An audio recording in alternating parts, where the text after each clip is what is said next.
All along the way during these lectures, I have been mentioning things to you that either are in your scope of practice, are not in your scope of practice, or maybe things that you can't do initially, but with additional education and experience you're allowed to do.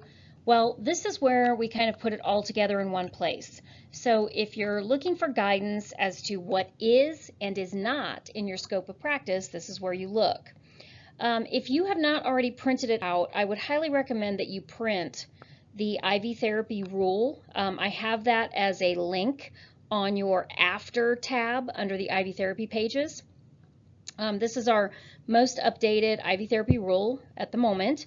It's chapter 6. So one thing is, when you're looking at that rule, you don't have to be able to reproduce that, but you do need to be able to recognize it. So 20 CSR, 20 is our division of the Code of State Regulations. That's what CSR stands for, which is the professional registration part of the Code of State Regulations. 2200 just identifies it as the Board of Nursing. And then the dash goes into the chapters, and we're talking about chapter 6. And then the rule literally goes through kind of like in numeric order. Do you have to memorize all that? No, but just make sure you can recognize 20 CSR 2200-0 or -6.030. And this law was updated. The most recent update was in October 2019. Usually it's about a 4 to 6 year window until they update it each time. So this should be good information for, at least a year or two. So as we go through this material, I'm going to constantly be referring back to the rule so you can look at things in the rule as opposed to what I'm talking about on the PowerPoint slide. So if you look at the very first page, obviously the very first page is just kind of like an index page. But if you go to what is the actual second page or the first page of the actual text of the rule, the first rule is 6.020, which is the definitions. And while this isn't usually something that I recommend that you just read because it's dry as a bone, whenever you're trying to interpret some of the terminology that they're using within the rule, you may need to come back here and look and see how the state board is interpreting that. For instance, a qualified practical nurse. A qualified practical nurse, if you look at the page, it's on the third column, almost to the bottom. Qualified practical nurses are graduate practical nurses practicing in Missouri within the time frame as defined, and they give you another part of the rule, which basically is within your 90-day window. Okay, so graduate practical nurses operate within that 90-day window. Another definition of a qualified practical nurse is a practical nurse with a temporary permit to practice in Missouri. So somebody moving in from another state would have a temporary permit to practice if they were already licensed in another state.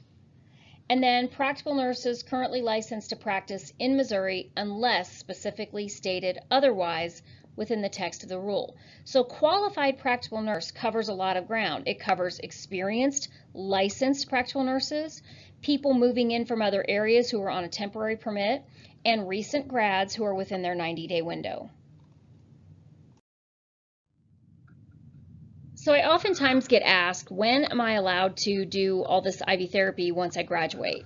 Well, what you have to understand is there are some caveats, of course, which we're about to discuss here momentarily. But if you're a qualified practical nurse when you are a licensed nurse and a qualified practical nurse when you are within your 90-day window, that means you are allowed to do these things within your 90-day window. However, there are some conditions. Qualified practical nurses can only perform basically venous access or starting an IV or infusion treatment modalities according to the Nurse Practice Act, the revised statutes of the state of Missouri, and the Code of State Regulations. So basically it's just saying you got to follow the rules.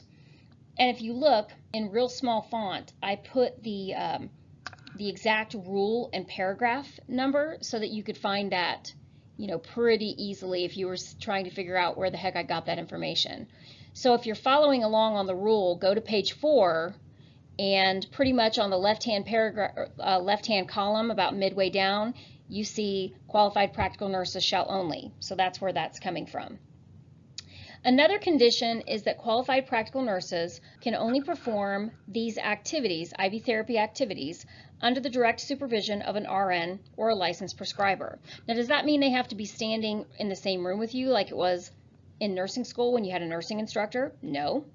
But at no time is an LPN allowed to work completely independently. You got to have a supervisor somewhere. There's got to be an RN or a doctor who's supervising. Now, mind you, that RN may not be even in the same building that you're in, but you have to have a supervisor that you can contact for assistance and someone who is ultimately responsible to make sure that you're, following the rules and following orders and things like that. So you could be on shift in a nursing home and there might be 2 or 3 LPNs working and there might be 1 RN for that entire nursing home, but you still have an RN supervisor. So you're running your own team, but there is somewhere around, either physically on site or not, an RN who is kind of like your go-to person. That's what they mean by that. So now if you are following along with the rule, if you go to the middle column of that same page, page 4, okay, we are now talking about some of your scope of practice statements and limits. Qualified practical nurses can only engage in practical nursing care acts involving venous access and infusion modalities that are within the individual's authorized scope of practice. So basically, they're literally putting it in writing what I've been telling you all along, that you have to work within your scope of practice. Well, here it's an actual physical rule. You can only engage in practice consistent with lawful written policies and procedures of the employer, as well as any state or federal laws applicable to the individual's employer. So this is where you are given a scope of practice by the board, yes, but your employer may choose to limit your scope of practice in their particular facility, and they have every right to do that.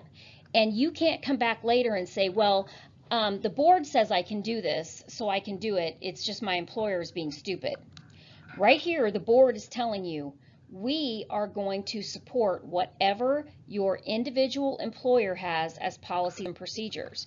This is why they put the employers on the hook to do some of your, quote, additional education and experience, because they want the employers, they're holding their feet to the fire and making sure that they give you a proper orientation to their policies and procedures, so they can't come back later and say, well, this practical nurse didn't do this right, and the nurse says, well, I was following the board and my employer never told me this. Well, now, in order to do some of these procedures at your facility, your employer has to verify your competency first. We'll get into that more in depth in a minute. But you have to follow any state or federal laws also applicable to the employer. So this kind of protects, from state to state. If you're a compact person, you still have to follow the rules within the state where you're practicing. Okay, you can't just decide, I think I'm going to follow this rule today and this rule tomorrow. All right, this is where we're going to actually get into the meat of this material. If you're following along in the rule, you're still on page 4, but now you're in the middle column about 2/3 of the way down where it's subparagraph 4. Okay, it starts with qualified practical nurses who have documented competency verification, blah, blah, blah. Okay. This is relating to this entire paragraph, and you can see there's a lot of little sub points under that, A, B, C, on and on and on. But what I've tried to do is take all that and take all the legalese and try to put it in a slightly more readable form and a way for you to keep track of it a little easier. So what paragraph 4 is basically saying is that any LPN, whether or not they are IV certified, they do not have to be IV certified to be able to do the things on this slide and this slide only. So any LPN, regardless of whether they're IV certified or not, can observe and monitor IV fluid treatment. So they can watch, they can look for complications. They can maintain a calculated flow rate. Mind you, they're not calculating it, but once someone has given them the proper calculation, they can maintain that flow rate. So they are not allowed to be solely responsible for calculating a flow rate. Someone else has to calculate the flow rate for them, and then they can follow it. They can observe for complications or adverse reactions. They can remove or discontinue peripheral IV cannulas not to exceed 3 inches in length. They can be the witness person when you perform pre-transfusion blood cross-checking procedures. So one of the people doing blood transfusion cross-checking has to be an RN. That is non-negotiable. One must be an RN, but an LPN can be the second signer or the witness, and even LPNs who are not IV certified can serve as that witness. They can perform phlebotomy for blood sample collection and report and document any observations or procedures that they performed related to IV therapy, like monitoring the IV fluid, monitoring the IV site for complications. So basically, it's kind of a watch and see and do very little is kind of the scope of practice of an LPN who's not IV certified. IV therapy certification used to be a separate class that people would take after they graduated from practical nursing program. Then they would go off and take this separate class. Well, in 1998, the State Board of Nursing integrated IV therapy into the minimum standards. It was introduced in 98, it went into effect in 99, and by 2001, all nursing programs had to integrate IV therapy into the program. Now, we integrated it immediately. February 99, we integrated it and started teaching it in March. So we've been kind of on the cutting edge of this. Why am I telling you all this? There are lots of states out there, guys, who do not have IV certification as a part of the LPN or LVN program.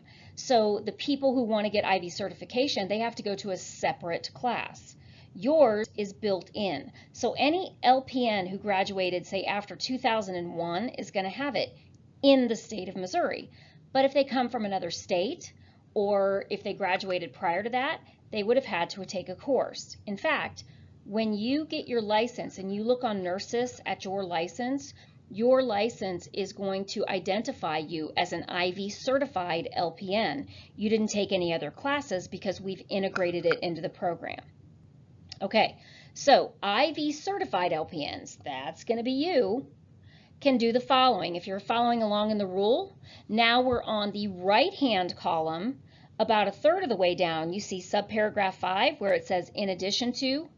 Well, obviously, IV certified LPNs can do all the things that non-IV certified LPNs can do, so everything from the previous slide, and then we're going to add this stuff.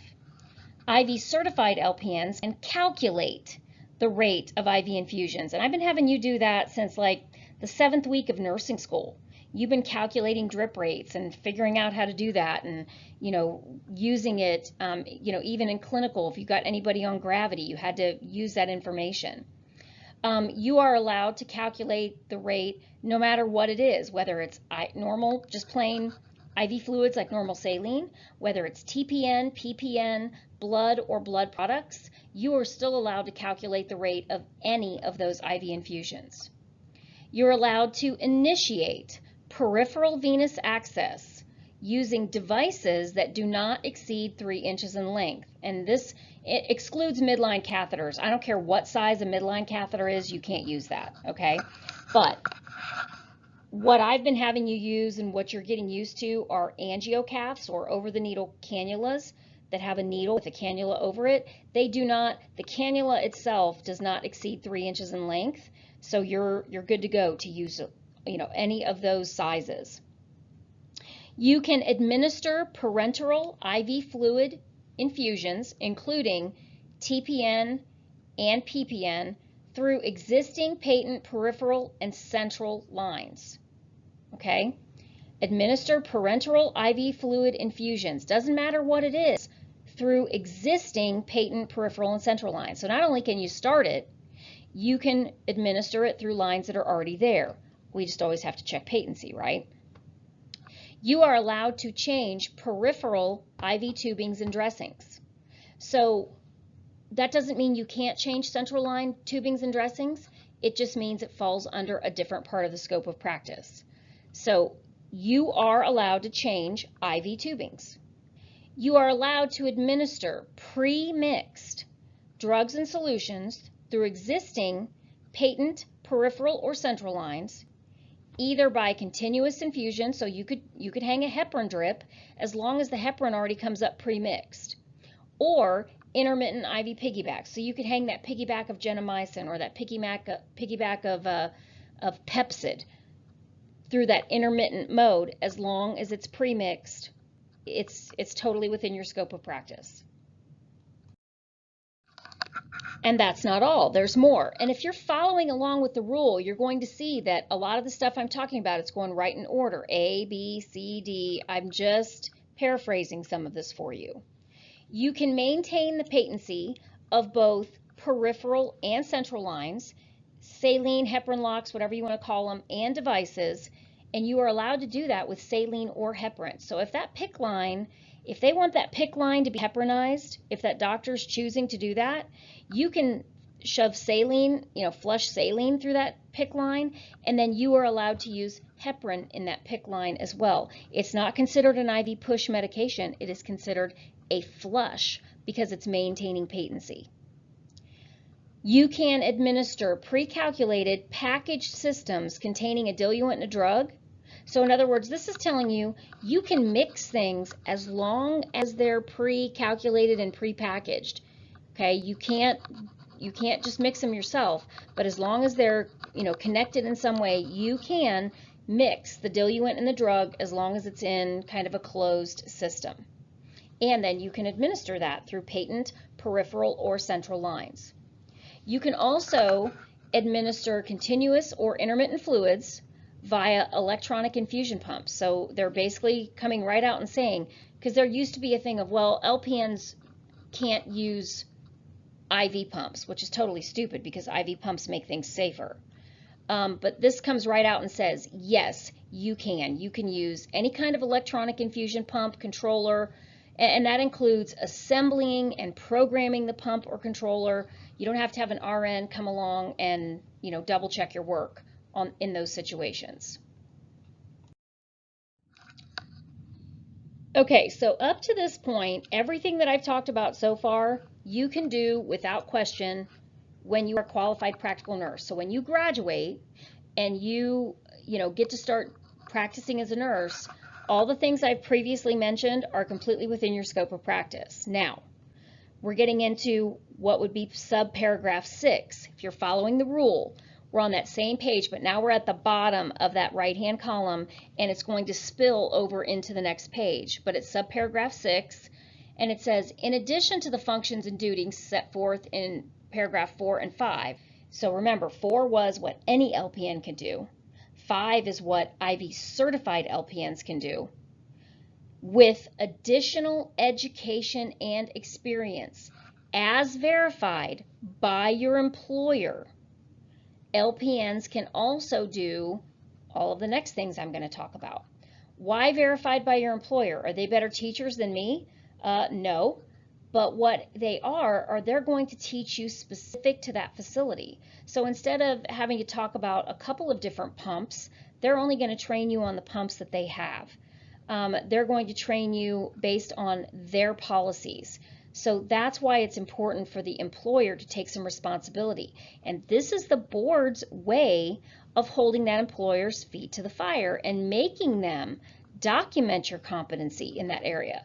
As much as some people look at this and go, oh, this is ridiculous, actually, this is protecting you, that your employer is just not throwing you to the wolves and saying, good luck and hope you do well. It's forcing them to not only teach you, but document that teaching. Okay, so with additional education and experience, you can also, here we are, change central line tubings and dressings.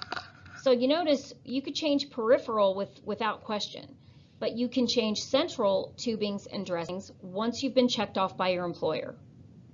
You can also obtain blood samples from established central lines. Now, If I had time, guys, I would include that skill. It's not hard to do. If you can hold a syringe and you can pull back on a plunger and you can remember some steps, you're pretty much golden. It's not that difficult to pull a blood sample from a central line.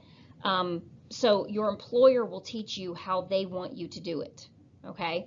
But this includes vascular access devices that have already been accessed. So for instance, you are allowed to pull a blood sample from a portacath so long as that portacath was already accessed by a registered nurse. So if there's a Huber needle hanging out of a portacath and that portacath has been properly accessed, you're allowed to learn the procedure to pull blood samples from that.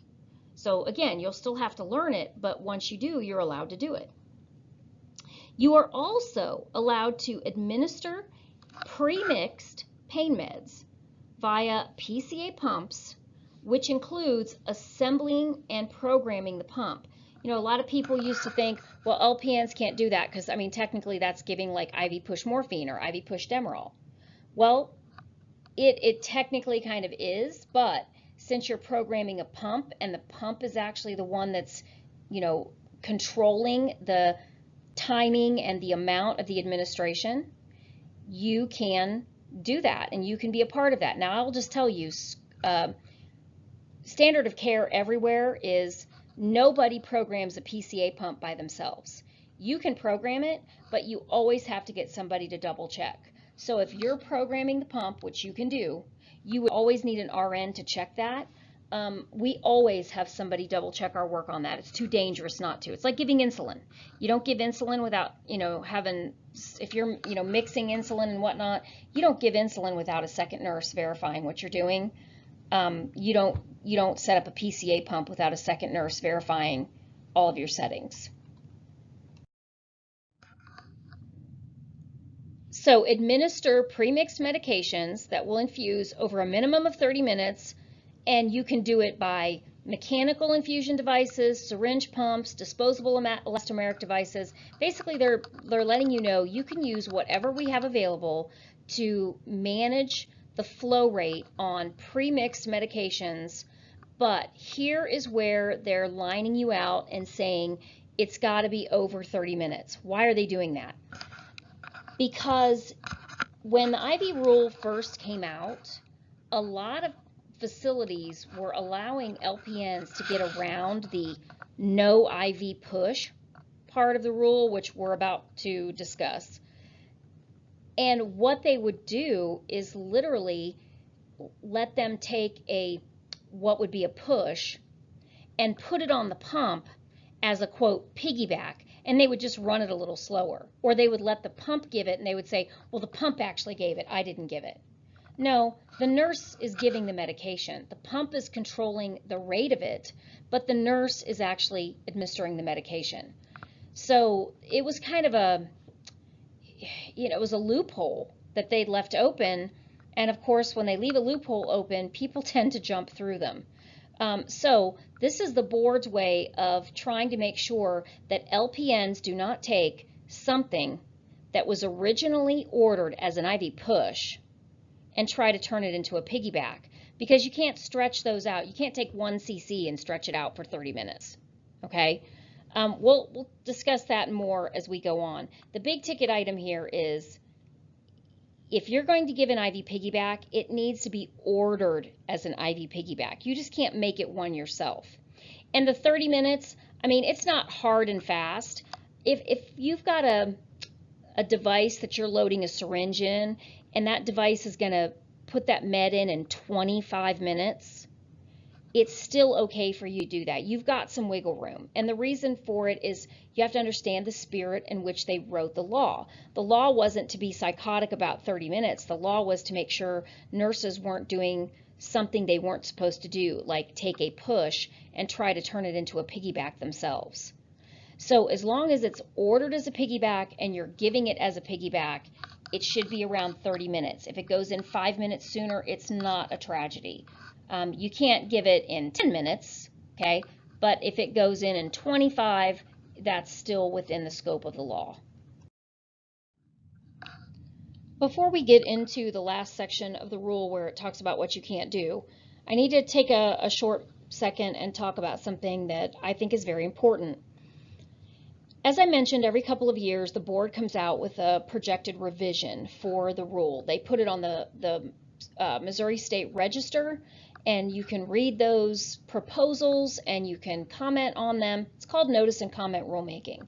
And I have been very active in commenting on those, practically since I started teaching IV therapy, which was the very first class we ever taught.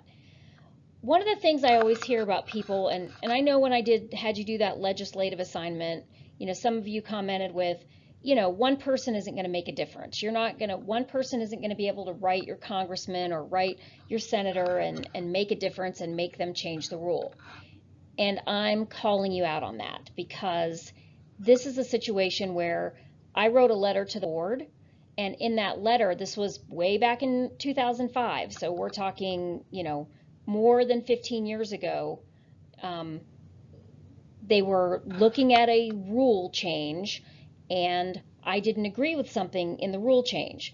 So I tried to take this letter and kind of paste it into the PowerPoint so you can see. The first part of the letter, if you want to read that, it's kind of mind-numbing, but some of that stuff has already been changed, although it did get changed in the rule so you can see that a little bit, but I want to bring your focus in on the next page.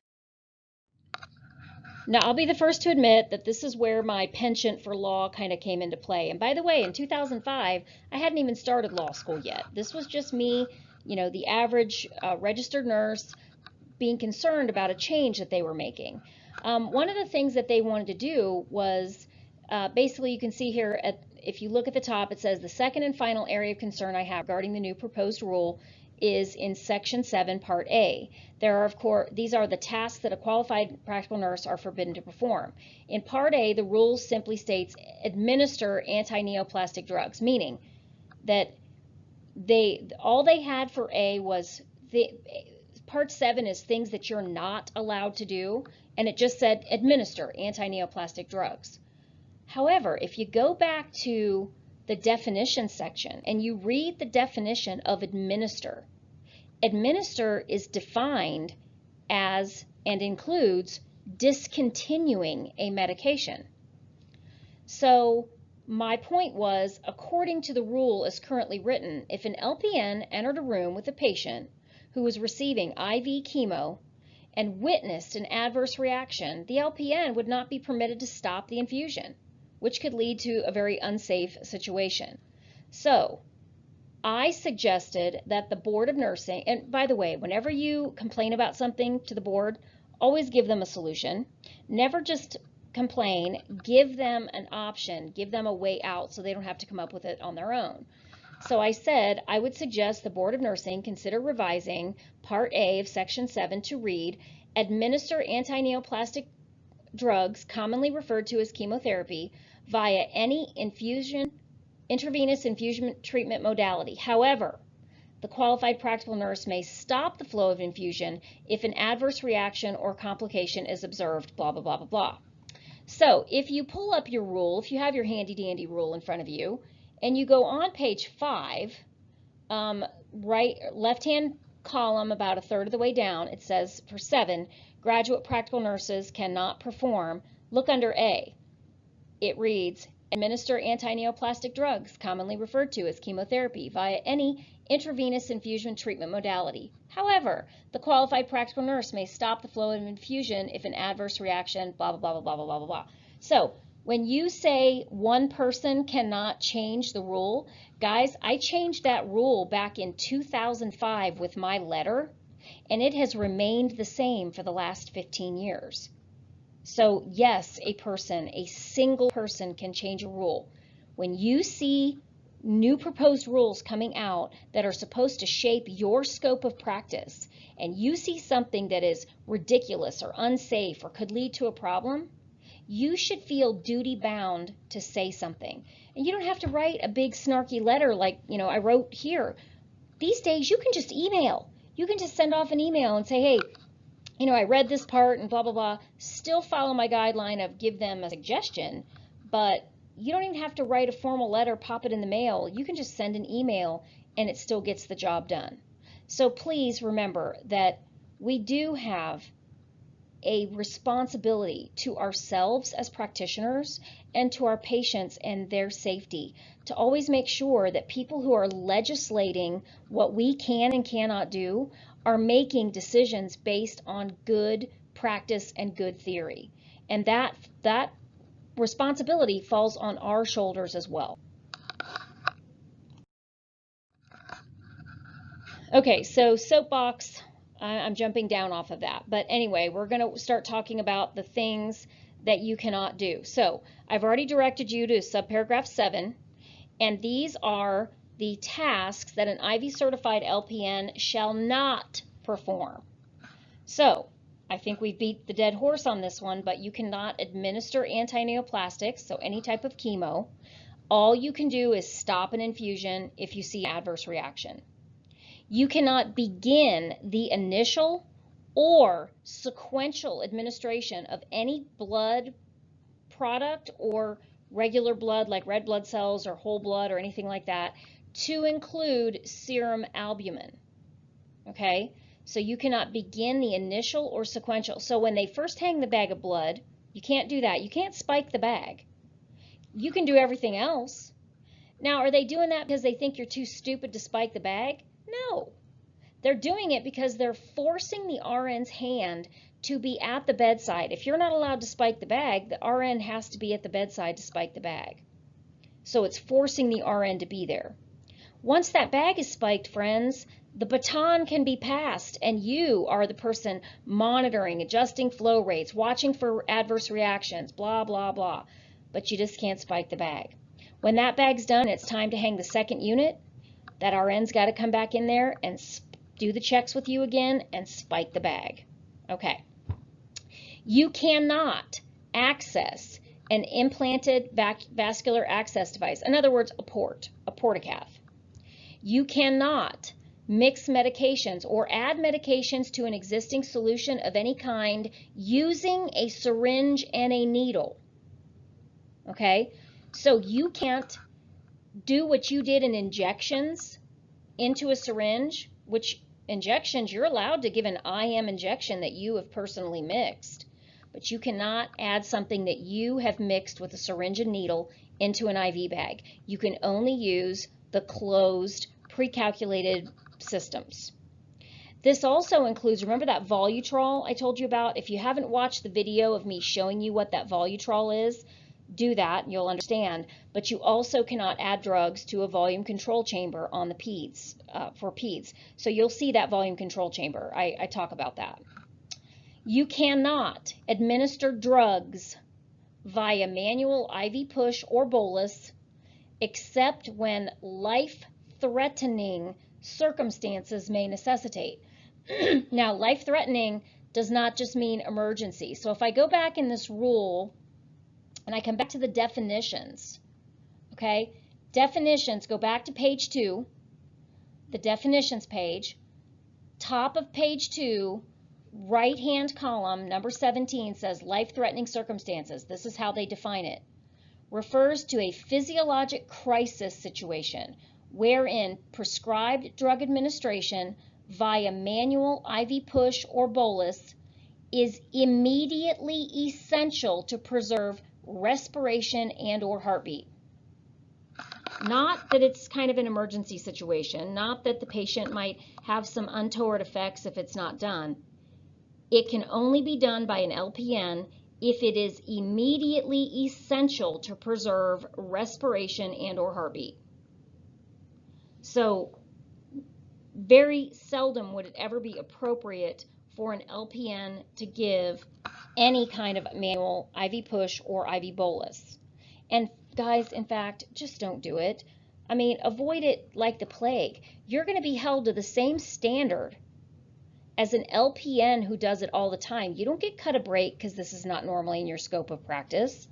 So I would move heaven and earth to try to find an LPN, or an RN to give that so that I didn't have to give it. What else can't you do? Remove a midline catheter of any type or any type of central venous line. You are not allowed to DC central lines. And by the way, remember, a PICC line is still a central line. So even though it's peripherally inserted, a lot of times people think, oh, well, it's out on the arm somewhere, so an LPN can take that out. No. Oh, nay, nay. Central venous lines of any kind cannot be DC'd by an LPN. And finally, you cannot participate in IV therapy with neonates. So you cannot give IV, medications, and you cannot start an IV. What's a neonate? First 28 days, or if it's a preemie who's in NICU, if they're in NICU, they are considered a neonate. But otherwise, the first 28 days of that baby's life, they are a neonate. So you cannot participate in IV therapy with neonates. Before I talk about the problem, I want to clarify something about the neonates. A lot of people think that since I tell you you can't do IV therapy with neonates, you can't do anything else with them. Oh, nay, nay. You can do anything with a neonate except IV therapy. So you can assess them, you can touch them, you can give them, an IM injection. People get this idea, oh, LPNs can't touch a neonate. That is not true. That is people showing their ignorance where they think they know a drop of something and they're trying to turn it into something else. So always, always know your own scope of practice, guys. Don't let other people tell you your scope of practice. It is your responsibility to know that. And that kind of leads into our problem here, because some nurses or employers try to get around some of these issues by finding loopholes. Never succumb to a loophole, okay? I already mentioned to you the first loophole was taking a med that was, maybe it's Ancef. Maybe the doctor ordered Ancef. They wanted 1 gram of Ancef IV push prior to the patient going down to the OR, okay? So people say, well, we can just give that for a piggyback. So we'll just take that syringe of Ancef, we'll put it on the pump, and we'll make it last longer. That is not what the doctor ordered. It is unethical to change a doctor's order to your own whims. It is not only unethical, it is illegal because it is not consistent with the intent of the physician's order. That's a violation of the law. That's called practicing medicine without a license. So how do you make that okay? You pick up the phone and you say to the doctor, I'm an LPN, I can't give this IV push. Would you mind to change this order to piggyback? Or would you rather I find an RN to give this IV push? Okay, and granted, if you've got an RN around anyway, don't even call the doctor. Just let the RN give it IV push. But if there's not an RN around and you're trying to follow the doctor's orders, pick up the phone and call the doctor. 90% of the time, they're going to change the order. And as soon as the order is actually changed to a piggyback, you're not violating the law, you're not doing anything unethical, and you actually just advocated for your patient. So you get 3 little, happy smiley faces at that point. But when you try to take matters into your own hands and change something yourself, that's when it becomes a big problem. Not only can you lose your job over that, gang, you can lose your license. This wonderful thing that you have busted your tail working for can be gone in an instant if you do not follow the law. And the law is simple. If it seems wrong, then don't let somebody else talk you into doing it. Double check it yourself. You are intelligent people who may not love reading this rule, but you can navigate this rule. You have enough knowledge to do that for sure. Now, there is a little exception to this. It's not truly an exception, but a lot of times students see this as an exception. Remember, in my first example, the scenario was the doctor ordered something IV push, and the nurse turned it into a piggyback so, it could run over a longer period of time. Because, of course, we're trying to hit that 30-minute mark. Because if things don't run over 30 minutes, technically it's a problem. But in some specialized area like peds, it is not uncommon for a nurse to ask pharmacy to dilute a med so it infuses longer, or but here's the thing, it was an IV piggyback to begin with. It was an IV piggyback that maybe in peds came up in a real small volume because they're kids. Two things that you can consider here. If it's okay, if the child is not fluid overloaded and you can dilute it, you can ask pharmacy to dilute that so it runs a little longer, and then it will go over your 20's probably pushing it, 25 to 30-minute mark, so that you're not violating the law. But here's the other thing. Rarely, this will be very rare, but rarely you'll run into a situation where that kid is in fluid volume overload and the doctor doesn't want that child to have any extra fluid. In that situation, you either A, need to find a registered nurse who can give it in that situation, or sometimes you will have, a situation where the board has already commented and given special dispensation in a situation like that to run it slightly under 30 minutes. Even, basically it goes in under 30 minutes because the volume is so small. And I know this sounds like a lot of splitting hairs and it gets really confusing. But if I'm going to put it in a nutshell, here's how I'm going to put it to you. If it was ordered push and you're trying to get around needing an RN and trying to make it go longer, and you take that push order and turn it into a piggyback, that is never okay. If it was ordered piggyback to begin with, but it's a small volume, you may get away with giving it under 30 minutes in a situation if the child's fluid overloaded, or you may be able to get pharmacy to dilute it for you so it does run over 30 minutes. But in both of those cases, it was originally ordered as a piggyback. You're not changing the doctor's order. You're changing maybe the mode of delivery, but not the order. The order was still piggyback to begin with. So you really do need to understand the difference. And the difference is the nurse doing what the doctor ordered? If the doctor ordered push, don't do it piggyback. If the doctor ordered piggyback, you've got some options.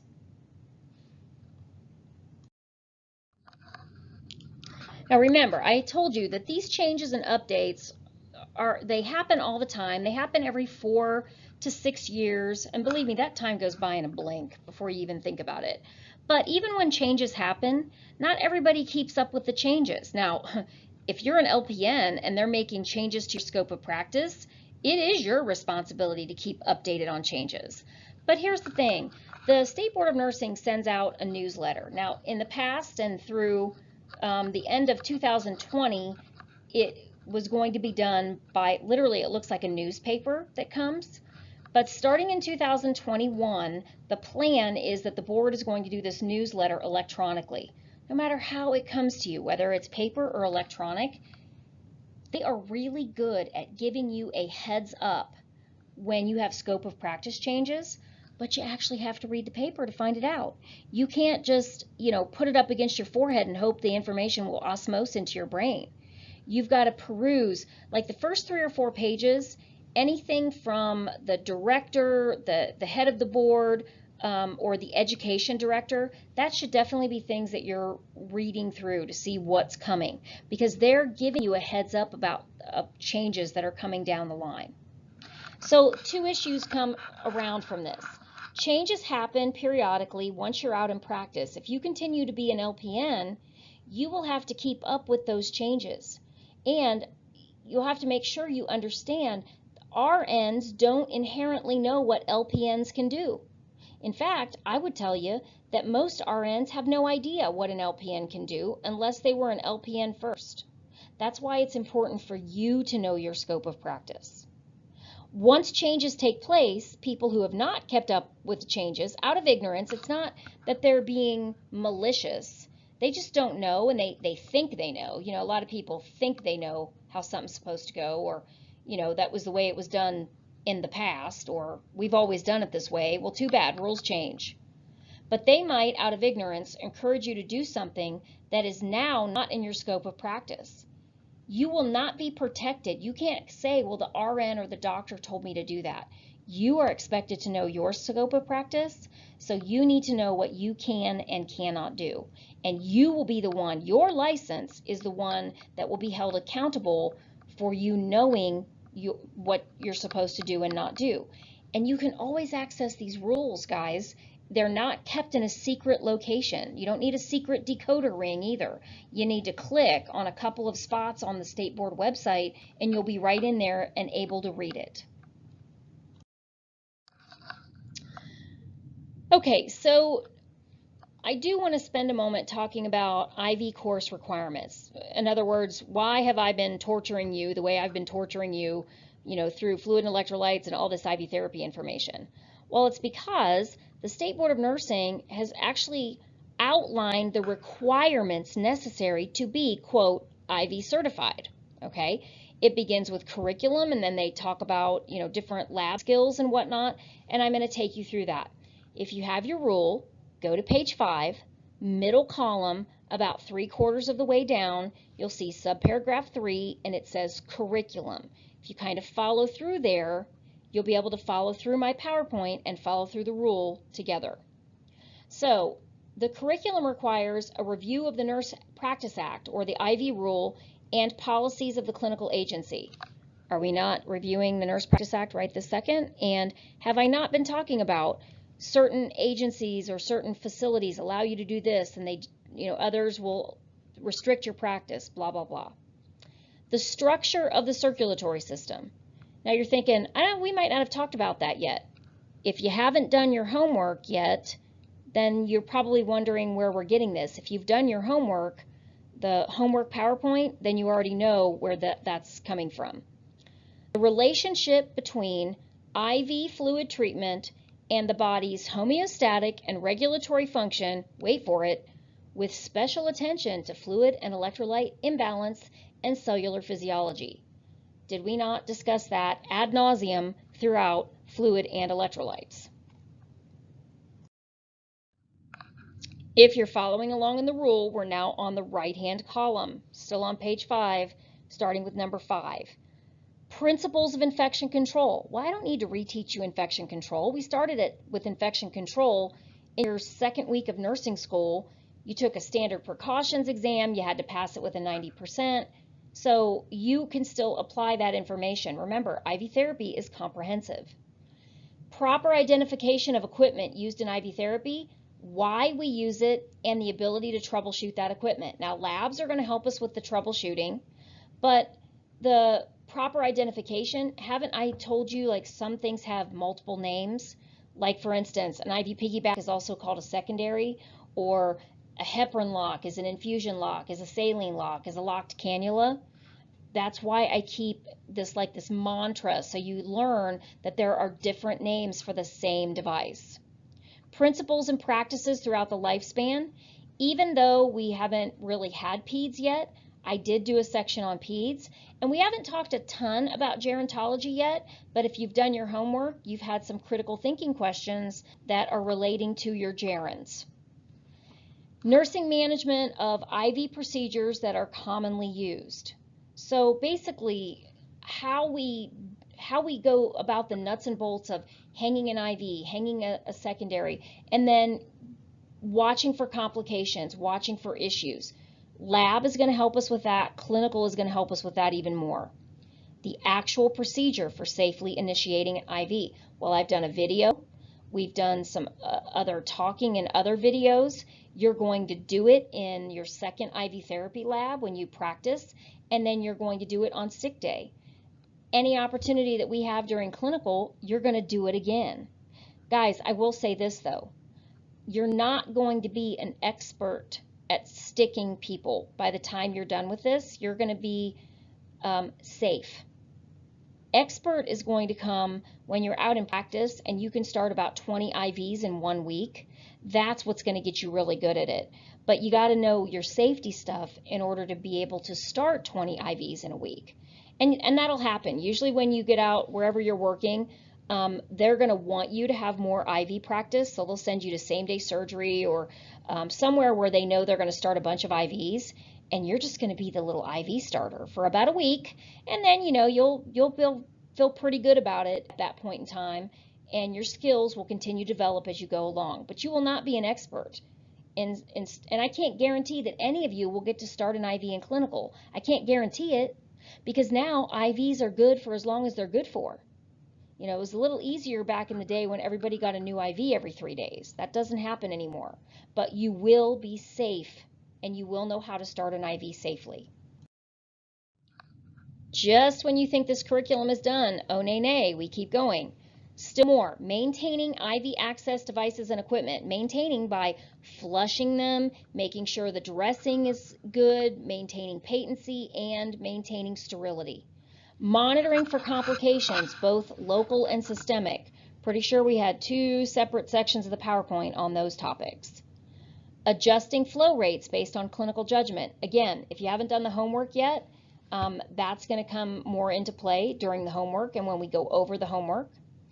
Procedure to remove IV access. So how do we DC an IV? I've got videos on that. We'll talk about it more, and we'll actually be doing it when we're in lab. Calculation of drug dosages to include infusion concentrations and IV flow rates. Well, again, homework, but I also put a couple of extra math practice sheets for you on the Canvas site. So if you've done those, they're a little different. Those aren't math problems that I wrote. Those are from the State Board IML, the Instructional Materials Laboratory. So they look and sound a little different. You're used to my math questions by now, but those are a little different, but you can still figure it out. Remember, concentration is nothing more than taking a label and reducing it down. So you've got a label with probably a ridiculous amount, maybe 25,000 units of heparin in 250 cc's.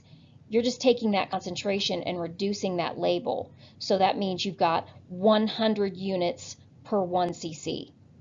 And if you need a second to rewind the video and write that out, go for it. The curriculum offered must be approved by the State Board of Nursing, and guess what? Ours is. And they just did another site review. We just had a site review in the summer of 2020 where they reviewed it all again. They like our curriculum. In fact, they like our curriculum enough that I've been asked to share my curriculum with other LPN programs in the state. So I know sometimes you guys think, oh, this is too much, this is way, you know, blah, blah, blah. No, it isn't. You need to know a lot in order to do this safely, but newsflash, you do know a lot. You have to trust that the material that you've learned before, you still know it. Now maybe you want to bring it to the forefront, and that's kind of what the homework helps to do.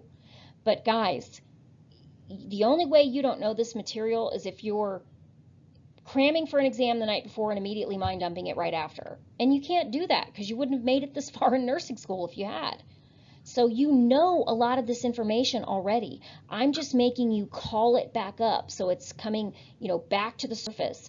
And we're using a lot more variables to think about a situation than you're probably used to, but that's okay because there's no one way to skin a cat. You're going to have to think about all of those things. But bottom line, when you're thinking and applying the correct logic to a situation, you're going to come up with the right answer, whether it's on a test or whether you're standing in front of your patient trying to decide what to do. Trust your knowledge because it's there. All right, if you're still following along in the rule, on page 5, at the very bottom of the right-hand column, then spilling on to page 6, this is where it's going to tell you the minimum requirements of the course. So the minimum requirements of the course are at least 30 hours of classroom and lab instruction. Well, you're going to get that and more because you've had instruction along the way also that contributes to this as well. So you've got way more than 30 hours of classroom and lab instruction. You will also have 8 hours of clinical instruction. Well, you're going to have a heck of a lot more than that because you're going to be able to do IV therapy throughout your entire Med-Surg 2 rotation. So you're, giving IV medications, monitoring the IV, using the pumps. So you're going to have way more than 8 hours of clinical instruction. And then written course outcomes, which define competency. This is where those checkoff sheets come in and those clinical evaluations that are evaluating. Guys, here's the thing. We can do all these things in lab, but if you walk into clinical and then you act like you have never touched this stuff before, that's going to be a problem. You don't get to do the stuff in lab, get through that 5 minutes, and then walk into clinical and act clueless.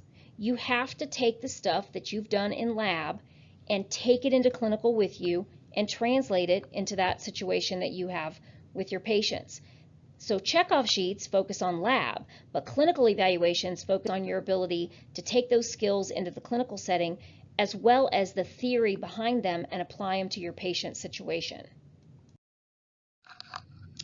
Okay, so again, if you're following along in the rule, now you're on page 6, and we are in the middle column, about a third of the way down. It says, subparagraph 6, to successfully complete a venous access and IV infusion treatment modalities course, you have to do A, B, and C.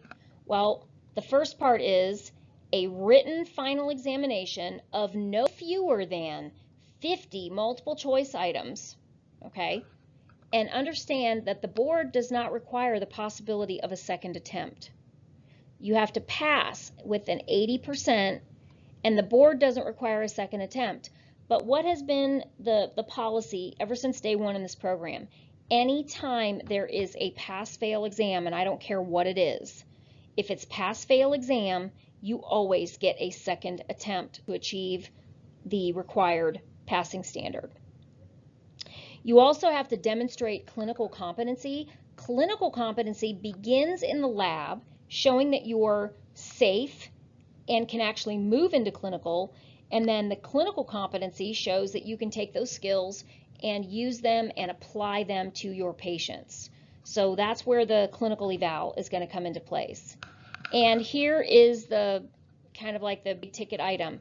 You have to perform at least one successful stick on an individual. Okay, so a lot of people think that means a patient. That is not true. So on IV lab number 2, you're going to come in and work on a couple of skills, and then you are actually going to do a practice stick on a fellow classmate. When you do those practice sticks, if you successfully cannulate the vein, and let me just be very clear, the instructor has final say, and their description of me, because basically I'm the judge, jury, and executioner on all this stuff, guys. Instructors tell me what goes down, and then I'm the one who makes the final decision. But if the instructor says that you got in and you threaded it, but maybe you didn't feel good about it or whatever, as long as you got in and you threaded the cannula, that is a successful stick, okay? Once you have your successful stick, I literally have a list.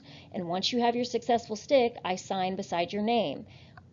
Usually by the time we get through that first lab, more than half of you, more than half will have a successful stick by the time we do that very first lab.